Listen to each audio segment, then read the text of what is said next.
Gotta be able to go here. Okay, welcome to Bob Wrench video. Um, my God, it's been cold here. It's been kind of a roller coaster ride. Um, I tell you, it's been a crazy year this year. Let me see. Yeah, video games right now taking a crap, especially EA. Plus, I've been to a lot of theaters and stuff like that, and a lot of Easter like this. And plus, we had a cold, cold winter. Then we had a warm, and now it's pretty cold again. Um, and I tell you,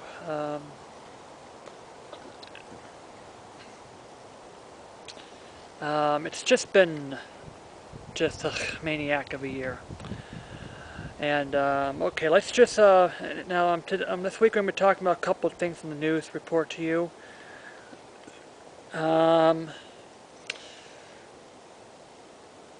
We are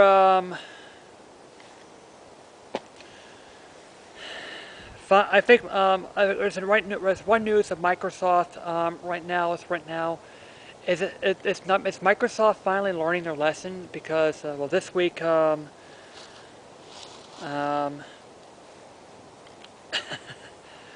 this week Microsoft has had an announcement as of lately saying that their E3 is right now they're focusing more on first-party games, which I think about time for Microsoft to learn their lessons. I'm like, about time, all right. Yeah, you need to have a lot of first party to show off your guns instead of showing off a lot of third party guns and say, hey, we're going to get the, we're going to be able to, hey, here is our exclusive DLC from the first time or time exclusive DLC from E3. It's like, do you notice that you're just like this? Of course you need to have some E3, but you need to mention it less. Of course, you have to have a little bit of either a little bit of the third parties of announcing the third parties and like this here.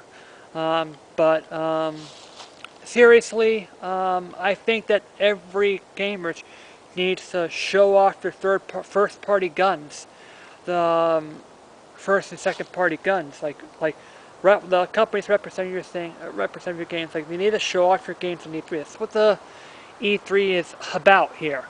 Um, I think it shows some promise. I think Sony is right now finally.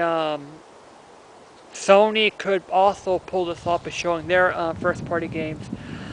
I would love this E3 to show off, to go back to the roots and show off things here. To show off their their games we're interested in here. I would love to see something more interesting, not another Call of Duty. Yeah, we've had a, yeah, like this. It's been, they've killed themselves quite a bit of Call of Duty. I think Activision, hopefully they'll show a Pitfall game. Highly not likely they're going to do it. I want another Pitfall game from Activision, but yeah, to be honest, I'm just not going to go to I'm not going to listen to EA again this year because EA is a bunch of dickholes that just don't care about their customers. They're run by a bunch of fatheads that, you know, they don't care about their customers. I don't care about, and I don't care about EA. They've killed another company I loved, and I say screw it. Screw EA. They they're just too big of a company to just care about their company. All they care about is their shareholders. Yay. But anyway, Microsoft is finally kind of learning their lesson now. They're showing off. Hopefully they'll get out of this. Hey, third party, we get DLC first, and I hope that Microsoft would get out of that and show their own first-party guns, because that's what companies should do. This is what they should do in the first place. Okay. I think this past month I didn't touch upon in this news here. My thoughts about Walt Disney,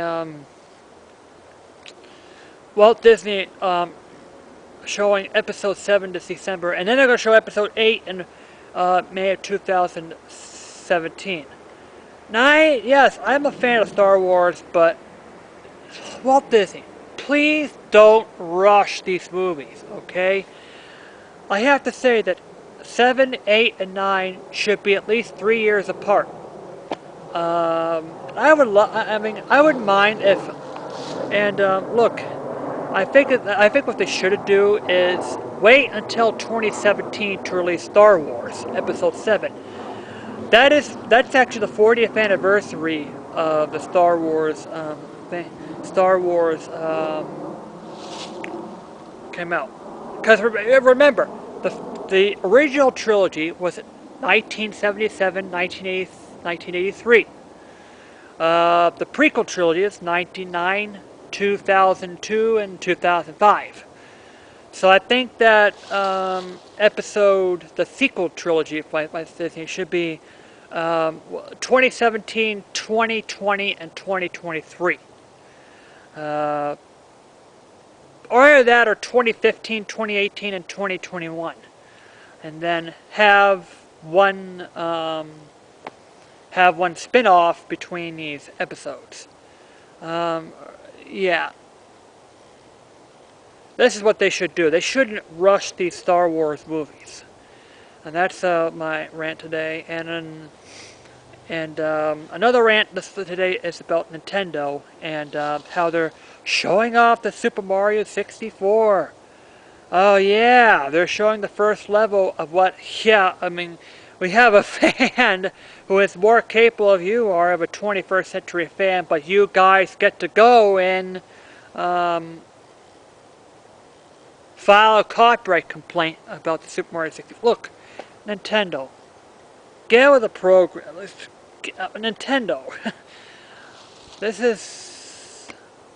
I think they're overprotecting the works. Okay, if you want to get after counterfeiters and counterfeit N64 cartridge, and if you want to go after those people who are making thousands of copies of your games, yeah, I do understand that.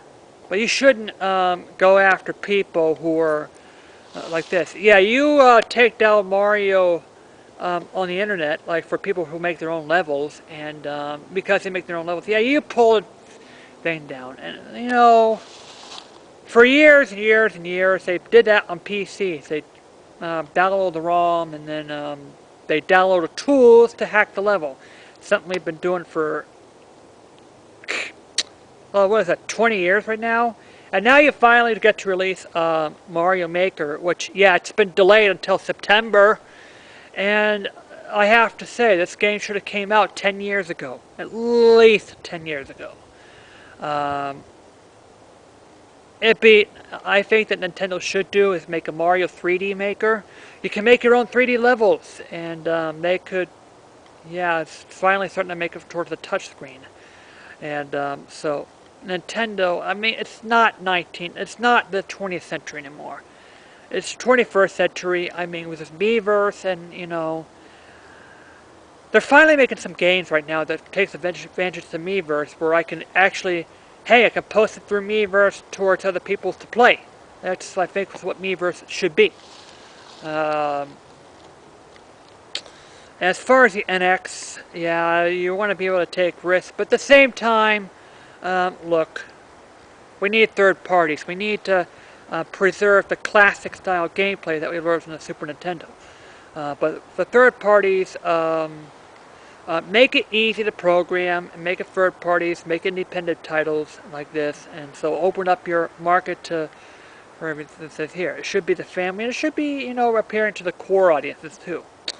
I think that's what the games of Nintendo should be.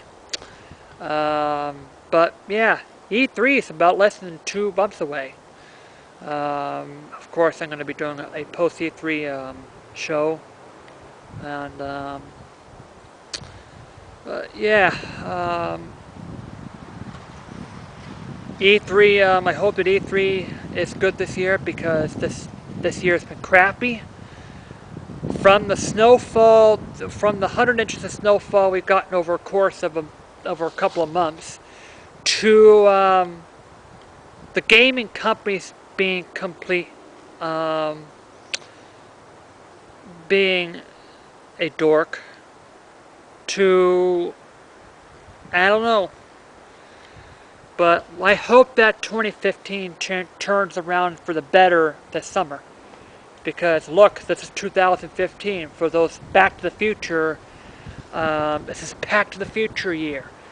This is a game that it's Back to the Future. So it's supposed to have flying cars and hoverboards and like this. But yeah, this is what it is. Well, anyway, this is me, JD out.